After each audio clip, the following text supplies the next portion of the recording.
Having a minimal homeschool is simply just simplifying everything. It really is. In today's video, I'm going to be chatting all about minimal homeschool, what the benefits are, and some of the points in which I've created a more minimal homeschool.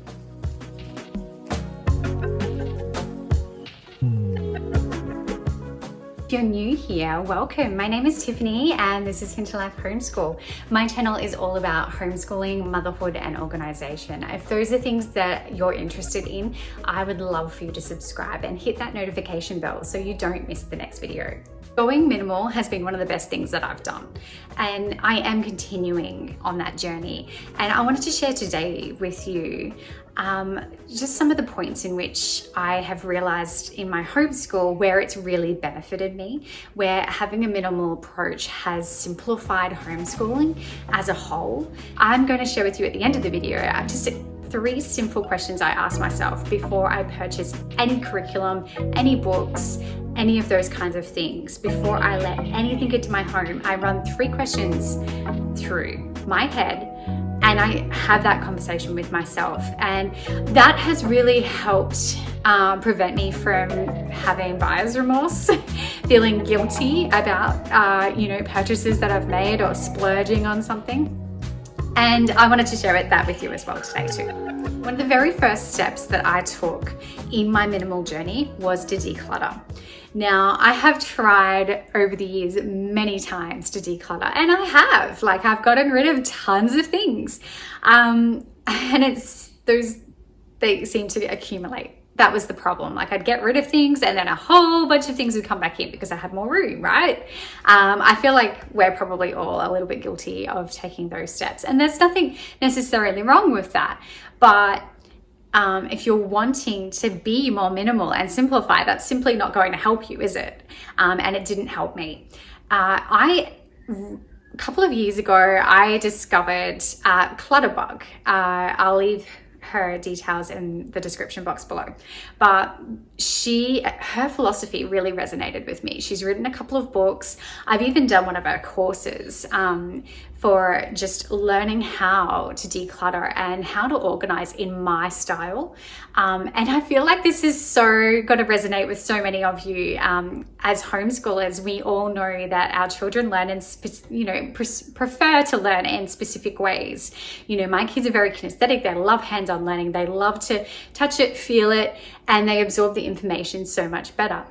And funnily enough, Clutter has that belief that, organizing and minimizing our clutter is all around suited to kind of our personalities and our organizational styles. We all have styles of how we want to receive information, how we want to see our things, and how that information goes to our brain and tells us certain things of where we want to do and how we can be efficient with our time, and whether we put that thing away or whether we leave it on the bench.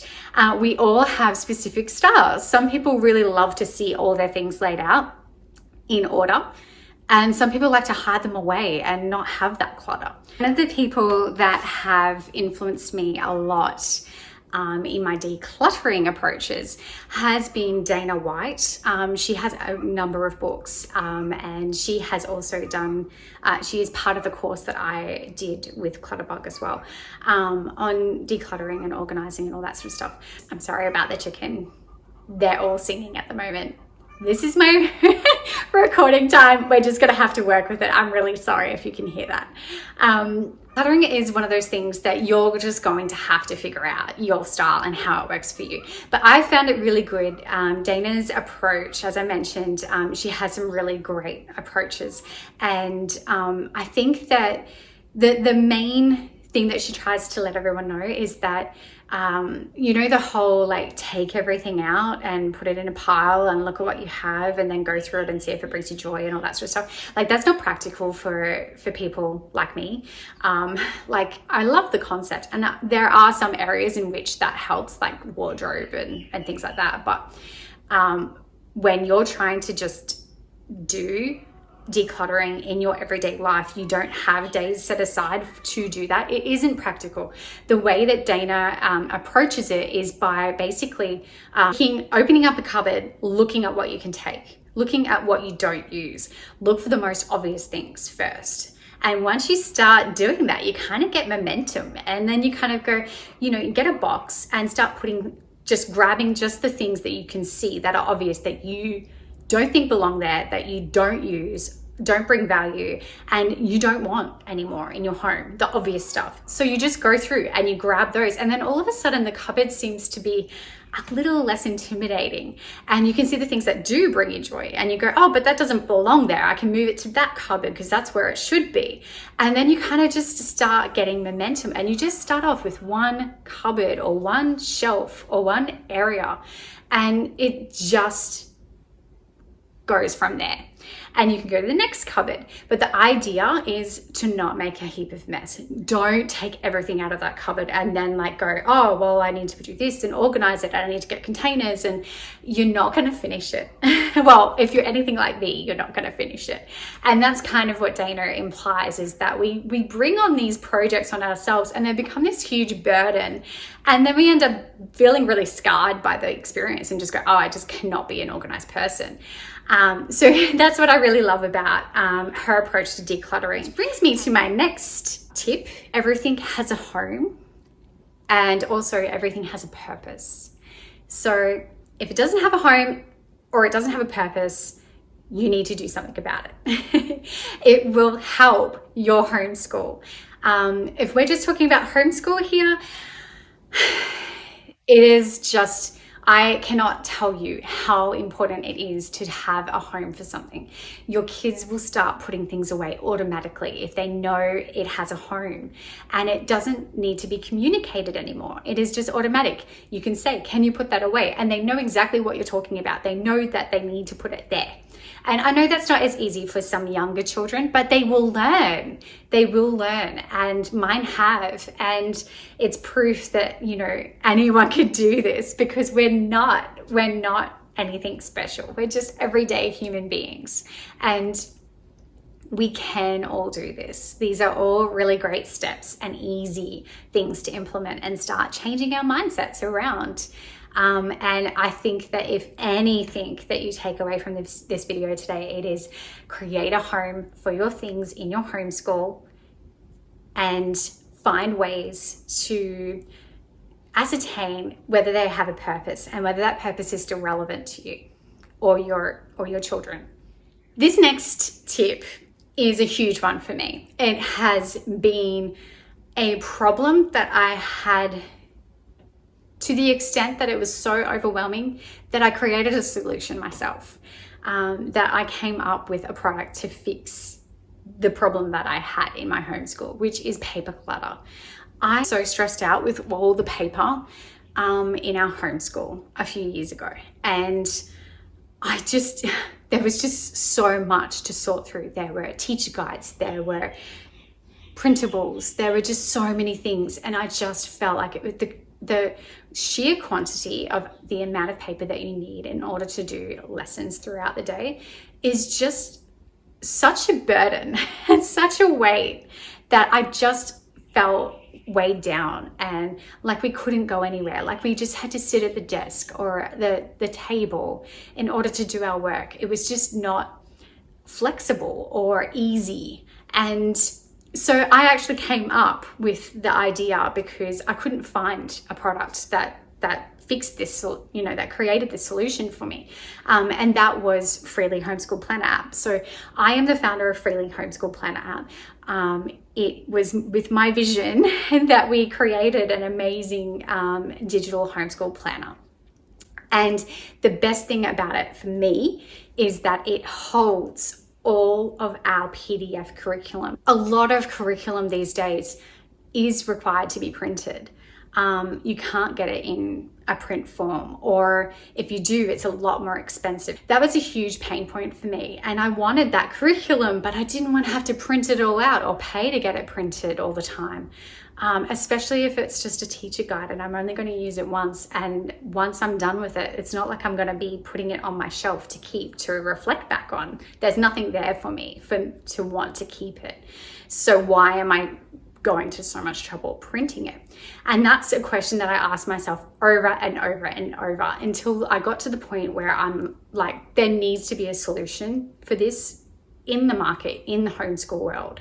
Homeschoolers need this in their home. And so we created it, and we are in beta testing at the moment. So if you are interested in joining us in trying to declutter your home, to get rid of that paper clutter and cut through that overwhelm, you are most welcome. I will leave a link in the description box below. If you would like to join us in beta testing our products, we would love to have you. The next tip is a really easy one for me. But funnily enough, when I first started homeschooling the first year, I just had this idea in my head that libraries were too much trouble. I don't know why, but I didn't go to the library. I thought it was just going to be too much trouble. At the time, my children were much younger, and I just had this idea in my head that my kids are not quiet and libraries are meant to be quiet. Libraries are not going to work for us. But a lot of things have changed. And if you are new to homeschooling and you're afraid of libraries, please don't be, especially now that they offer a click and collect service most. So you can actually go online, grab your books that you want, reserve them, and they'll let you know when they're ready. And it's life-changing. It is really such a valuable asset to a homeschool. Having a library card is just an absolute necessity in a homeschool. In addition to library cards though, is Audible. So having audiobooks is just such a wonderful addition to a homeschool as well. We can't always sit and read aloud to our family. Like it's not practical. I do love it. I do love our morning times, and I try to do as much as possible. But on busy days or busy seasons, or seasons where I just need a little bit of breathing space, I love to sit down with my kids and listen to an audiobook. I feel like I can be more present with them. We can do little activities together while we're listening to the book, and the connection is it's a different kind of connection. So it's just as important. So I do like to sprinkle in audio books, especially if that particular reader is good. Now, I do need to say some are really irritating. Some readers are just not the kind of voices that we want to listen to. I don't know. So some are better than others. And we all have our personal tastes with that as well. So I do like to actually show a sample to my kids and go, do you like the sound of this book? And they'll instantly tell me, I don't like that person's voice. It's too loud. Or I don't like the way they use those voices, or the voices of the characters. And I'll go, okay, that's a no-go. And I have to read it myself. That's okay. But audiobooks are something that you should definitely look into. It allows you to not have all of this going on. If you don't have the room, don't do it. Also, Kindle is a great option too. So I have looked into Kindle. It hasn't really been something that I feel like it's valuable for me right now, but probably because I have such a great selection in my library. But I think it will definitely be something that I incorporate in the future as well though. My next step is actually a step that I've taken in order to be able to, when I'm purchasing an item for my homeschool specifically, I need it to do more than one purpose. I need to repurpose things. I need to be able to give that item a long lifespan. And what I mean by that is, if it's a furniture piece, say a desk, I have purchased trestle tables. They're more expensive. I'm just going to be straight up and tell you. Trestle tables are more expensive, but they offer so much versatility in being able to move them easily without hurting ourselves, being able to be flexible with the fact that I can fold up our trestle table and put it away, and it doesn't take up that much space. And I love that versatility. I can move it to another room if I want to. I can move it temporarily, whatever we need to do. The same goes with our lounge. You know, our homeschool is in our living room. So I like to be able to move furniture around. I do it way more than I probably should, but I like to keep rooms kind of fresh, and I actually do that seasonally. When I do my season clean, I usually end up moving the furniture around and then going, oh, I feel like something different, and then I just moved around differently, and everyone's like, what are you doing? I can't help it, I just do it. But I have a modular sofa, and it is hands down the best sofa. I love it. They can be clipped together, so they have like a locking mechanism, so that when you do actually choose a way that you want it, it locks in place. And so it doesn't kind of move apart when the kids jump all over it. My kids jump all over it. It's just a thing that they do. And it would move around a lot if I didn't have that locking mechanism. So that's something to keep in mind as well. Was it a cheap sofa? No, it was not, but we did get it on sale. So it was kind of within the realm of what we were comfortable with spending. It was an average sofa price. So I really love to incorporate into my homeschool specifically is boards. So we have so many boards, and it's because I, again, don't love paper clutter. So if the kids want to do drawings, I try and encourage them to use the boards. They still really like paper, so I try to encourage them to go to a book, an art book, rather than loose sheets of paper. But I do have a video that I've done on clutter, organization, all that sort of stuff, where I have a place that I put all of those beautiful drawings that the kids want to keep.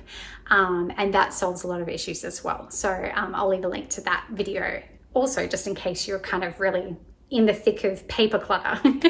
That really can help kind of get your ideas flowing with how to organize paper. When I was creating, my ideas for this video, I really thought deeply about kind of what has allowed us to remain more minimal. So we started out, not minimal. I decluttered, I did all the things in order to create a really simplified, streamlined homeschool. But the only way I've been able to keep it that way has been down to having a routine.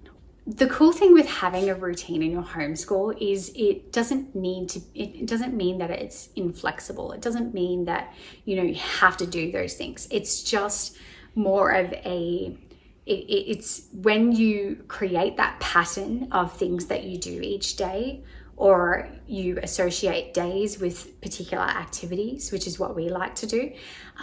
You already know, it's instinctive. It's Monday, and on Monday you do math and English. And we look forward to that, and we know that we've got something coming up because it's part of our week pattern, our week routine, and those things can be really comforting. And I think the fact that we have that routine, I know that I need those things in order to do those.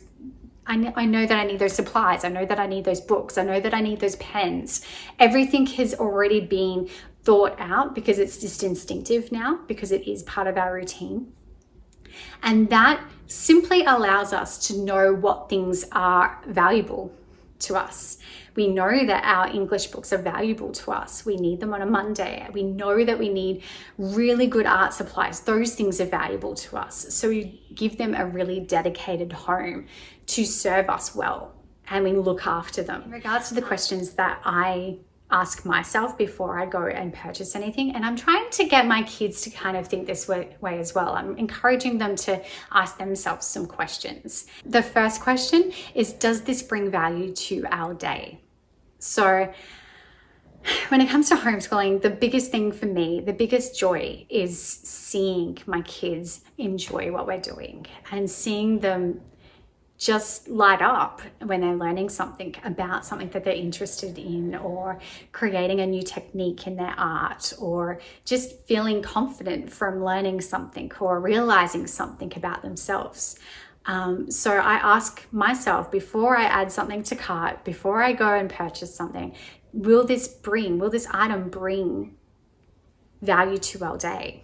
Whether it's an actual physical thing, or whether it's a curriculum, or whatever it is, will it bring value to us, to our day? And the next question is, when will I use this? So I understand, and I really have thought through Is this going to be a seasonal thing? Is this going to be an everyday thing? When will I use this? Because often, here's the big thing for me. My biggest fault that I'm working on at the moment is I love all these wonderful curriculums, but I don't have time to do all of them.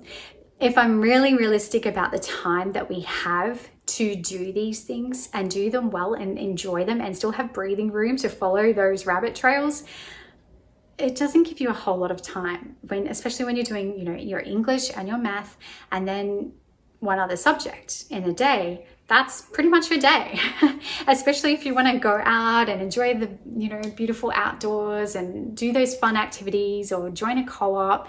You'd be surprised at how fast your day just disappears. And you don't want to be sitting around a table learning all these wonderful things, even though they're great. That's not realistic for me, for us, for our homeschool. That doesn't bring us joy, being stuck around a table all day. Really asking that question is making me think really thoroughly about when I'm going to be doing those things and if that's actually realistic or not. Third question I ask myself before I purchase anything is, where will this thing be homed? Will this thing have a home? Where will it be? What will it be?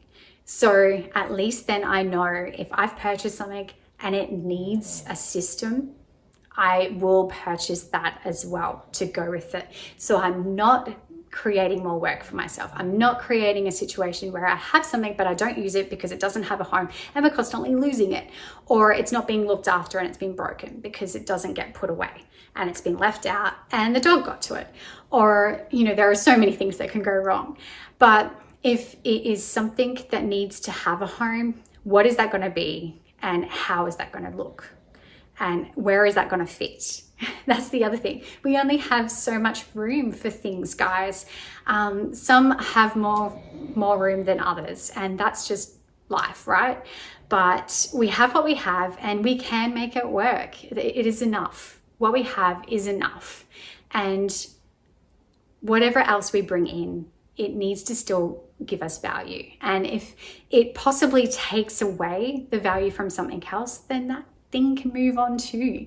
It is a process. It is an ever evolving process. And it is still something that I am perfecting, and I will never have it perfect. None of us are perfect, right? Like, this is simply, having a minimal homeschool is simply an ongoing belief, an ongoing journey, a thing that we're constantly always working on. And it is truly just to bring more space to our lives, more space for enjoyment in our homeschool, more space and time for ourselves, and just to really thoroughly enjoy the things that we have. Like, that's why we're here. We want to be living our lives and not be weighed down by all our things. I know there's a saying that, when we move on from this world, whatever your belief is, but whenever we move on from this world, we can't take our things with us, right? They may bring us joy and that's wonderful, but at the end of the day, they are just things. And I certainly don't want to be someone that is defined by her things. I don't want to be one of those people that's not how I want to be remembered. I don't want to be remembered by, oh, she had really nice things. She had a really nice home. I want to have a nice home. I do want to have nice things, but I don't want to be defined by them. I want to be remembered for being a good person or helping people or, being a great homeschool mum. Those are the things that I want to be remembered for. So spending too much time on our things can be more harmful than good. So that is what I wanted to leave you with. I hope that you enjoyed this video. I hope that you maybe took a few ideas away from it in how, or opened your eyes up to what minimal actually looks like and what that can be to you. It can be your own thing. You don't have to follow rules, or it's just like learning styles as well. You can make it your own. You don't have to follow a certain philosophy straight up and down. That's not, I don't believe that's the way anything should be looked at. I think that we can look at ideas and concepts, take what is meaningful to us at the time and that season in life, what's appropriate in this season in life, because we all have different seasons in life, And some things don't work at that time, and that's okay. It may work later on, but take what works for you now and just do that. That's enough. I hope that you enjoyed the video. If you did, I would love for you to like it. It lets me know to make more videos like this, and I will see you in the next video. Bye.